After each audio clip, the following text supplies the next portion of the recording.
వీళ్ళ ప్లాన్ అర్థమైంది ఏంటి అని అంటే ఓవరాల్ గా మీరు సుపీరియర్ గా ఉంటారు.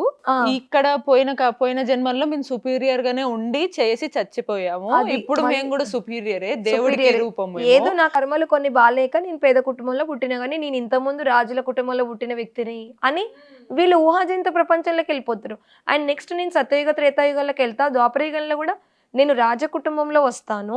ఇప్పుడు ఇవన్నీ చేస్తా కాబట్టి ఖచ్చితంగా ఈ సత్యయుగంలో నేను నేను రాజునే చేస్తాను అని పుడతాను. ఇక్కడ ఇందులో వెళ్తున్నోళ్ళందరి మైండ్ ఇక్కడ ఉండదు.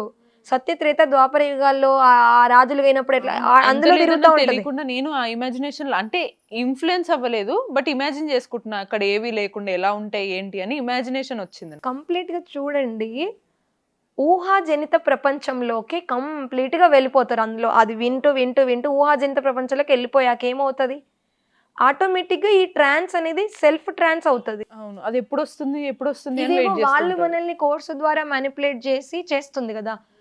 సో లక్ష్మీనారాయణ అయిపోయాక నెక్స్ట్ ఏముంటది, కల్పవృక్షం ఉంటుంది.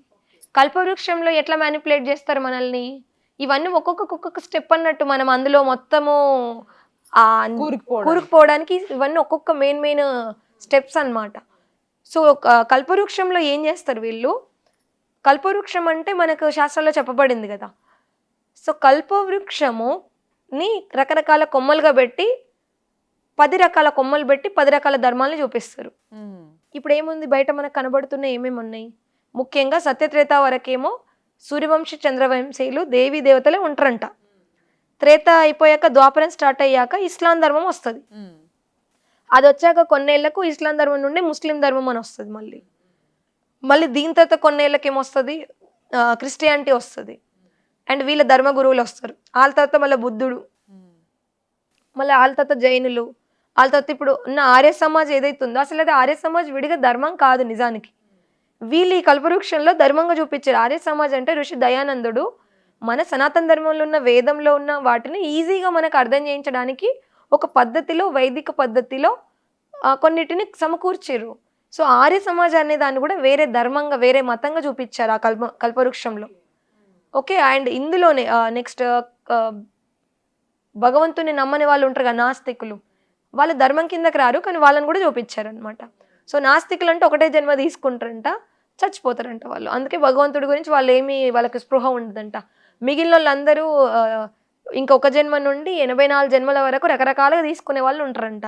ఇప్పుడు ఫిలిం స్టార్స్ బాగా డబ్బులు అన్నీ అనుభవిస్తున్న వాళ్ళు అంటే జస్ట్ ఒక జన్మ 2-3 జన్మలో తీసుకునే వాళ్ళు పరంధామం నుండి వచ్చి అన్నీ అనుభవించడానికి జస్ట్ ఇలా మంచిగా అనుభవిస్తారు. మళ్ళీ వినాశనం జరిగినప్పుడు వాళ్ళు వెళ్ళిపోయి మళ్ళీ లాస్ట్ కలియుగ అంతంలో వచ్చి మళ్ళీ సేమ్ రోల్స్ ప్లే చేస్తారంట. బాగా రిచ్ ఉండి బాగా అన్ని అనుభవిస్తున్న వాళ్ళు ఎవరైనా కూడా. సో ఇప్పుడు అంటే ఏంటి అంటే, ఇప్పుడు మళ్ళీ 5000 సంవత్సరాలకి మీరు నేను ఇలాగే కూర్చొని ఇలానే మాట్లాడుకుంటాం. కోర్స్ చెప్తూ ఉంటారు కదా, అప్పుడు ఏమంటారు తెలుసా, అందరితో చెప్పే ఒకటే కామన్ పాయింట్, మళ్ళీ 5000 సంవత్సరాలకి మీరు ఇలాగే కూర్చుంటారు, నేను ఇక్కడే కూర్చుంటా, ఇందులో ఏమీ మారదు. ఒక్కసారి షూటింగ్ జరిగింది అనుకోండి, మళ్ళీ మనం ప్లే చేస్తే సేమ్ ప్లేయింగ్ వస్తుందా, వేరే వస్తుందా, సేమ్ వస్తుంది. అట్లా ఈ 5000 సంవత్సరాలకు సంబంధించి మొత్తం షూటింగ్ అంతా కూడా ఈ సంగమయుగం 100 సంవత్సరాలు జరుగుతుంది. సత్యయుగం కోసం వర్క్ చేయకపోతే ఇదే ప్లే అవుతుంది అంతేనా. ఈ సంగమయుగంలో మనం ఎలాంటి రోల్స్ ప్లే చేసుకుంటామో, భగవంతుడి దాంట్లో ఎంత డీప్ గా వెళ్తామో అంత గొప్ప స్థాయిగా ప్లే అవుతుంది. మనం లేకపోతే మనం నీచులుగా ఇదే కామన్ లైఫ్. సో మీరు ఏ రోల్ ప్లే చేసుకుంటారో మీ ఇష్టము అనేసి ఈ కల్పవృక్షంలో 10 ధర్మాలు ఉన్నాయి. సో మధ్యలో కాండం, ఇప్పుడు చెట్టు ఉంది, చెట్టు కాండాలు ఉంటాయి సైడ్ కి. సో కాండాల్లో ఉన్న ధర్మాలు ఏవైతే ఉన్నాయో లెఫ్టిస్టులు ఉన్నారు, రైటిస్టులు ఉన్నారు. ఓకే. సో లెఫ్టిస్టులు ఏమున్నాయి, ఇస్లాం, క్రిస్టియన్, మిగిలిన నాస్తిక్ ధర్మము, ఇంకెవరైతే ఉన్నారో వీళ్ళు లెఫ్టిస్ట్. రైటిస్ట్ ఎవరైతే ఉన్నారో బుద్ధుడు, ఆర్య సమాజ్, లేదంటే మన ఇంకేవైతే కొన్ని ధర్మాలు ఉన్నాయి కదా, అండ్ సూర్యవంశి, చంద్రవంశి, వీళ్ళందరూ సన్యాసి ధర్మము. సో వీళ్ళందరూ రైటిస్టులుగా చెప్పారు. మళ్ళీ ఇక్కడ ఒక పాయింట్ మనం నమ్మేలాగా, ఒప్పుకునేలాగా ఉంటుంది.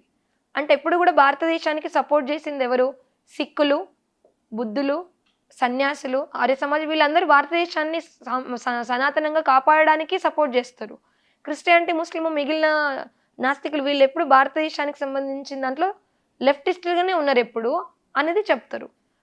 ఇప్పుడు మన భారత్ పాకిస్తాన్ విడిపోయినప్పుడైనా, ఇప్పుడున్న ఏదైతే ఆర్మీలో కూడా ఎక్కువ మంది ఉన్నది ఎవరు, సిక్కులు. సో సిక్కు ఎప్పుడు కూడా సనాతన ధర్మానికి సపోర్ట్గా ఉంది అని ఇవి చెప్తే ఖచ్చితంగా మనం సనాతన ధర్మము అనండి దేశభక్తి ఉన్న వాళ్ళందరం ఖచ్చితంగా అవును నిజమే కదా అని అనిపిస్తుంది కదా. సో ఇక్కడ కల్పవృక్షం అనే పేరును మన సనాతన సాంప్రదాయంలో దాన్ని తీసుకొని ఈ ప్రపంచంలో ఇప్పుడు కనబడుతున్న ఈ 10 మాత్రమే ముఖ్యమైనవి లేవు, ఇంకా బోలెడు మతాలు ఉన్నాయి, ధర్మాలు తెగలు ఎన్నో ఉన్నాయి కదా, అవన్నీ కల్పవృక్షంలో ఇంకేం చెప్పరు. ఈ ముఖ్యమైన వాటిని చెప్పేసి ఈ 10 ధర్మాల్లో అన్నిటికంటే శ్రేష్టమైన ధర్మం ఆది సనాతన దేవత ధర్మం, అదే సూర్యవంశీ చంద్రవంశీయులు. సో అది మధ్యలో కాండంతో పోలుస్తారు వాళ్ళని. సో ఇందులో మనము 84 జన్మలు తీసుకుంటాం అనమాట.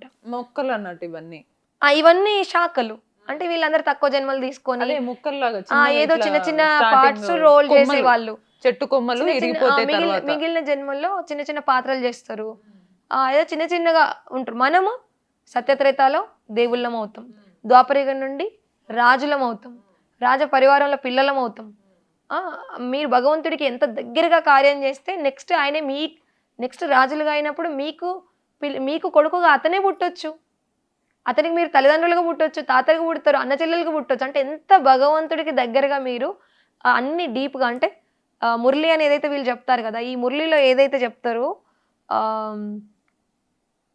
ఎంత జహా హమారా తన్ హోగా వహా హమారా మన్ హోగా, జహా హమారా ధన్ హోగా వహా హమారా మన బుద్ధి జాయగా. అంటే ఎక్కడ మన శరీరం ఉంటుందో, ఇప్పుడు ఒక శరీరంతో మనం ఆఫీస్లోనో కాలేజ్లోనో వర్క్ చేస్తామో పొలంలో చేస్తే మన మనసు అక్కడ కనెక్ట్ అవుద్ది కదా. అండ్ లేదా ఇంకొకటి మన డబ్బు, మనకు సంబంధించిన ఆస్తులు ప్రాపర్టీలు ఎక్కడ ఉంటే మన మైండ్ మన బుద్ధి మన మనసు అక్కడికి పోతుంది కదా. సో అందుకని మీ మనసు, మీ శరీరము, మీ డబ్బులు, మీకు సంబంధించిన అన్నీ ఈ ఈశ్వరీయ కార్యంలోనే మీరు మొత్తం స్వాహా చేస్తే, మీరు ఎంత ఎక్కువ కరెక్ట్గా పూర్తిగా చేస్తే అంత భగవంతుడికి నెక్స్ట్ జన్మలో మీరు దగ్గరగా పుడతారు. అప్పుడు ఏమనుకుంటాం, అంటే భగవంతుడు రథం ఎవరైతే ఉన్నారో ఆయన అన్ని రాజుల role, main hero role play చేస్తారు నెక్స్ట్ జన్మల్లో. సో మేము కూడా ఆయనకు దగ్గరగా ఉండాలని అనుకుంటారు కదా ఇందులో ట్రాప్ అయిన వాళ్ళు. సో దాని మీద వర్క్ చేస్తారు. ఇప్పుడు ఆయనకు అది కల్పవృక్షంలో చెప్తారు. సో ఈ మిగిలిన ధర్మాలన్నీ ఇట్లా మధ్యలోది ఇది అనేసి ఇట్లా చెప్తారు.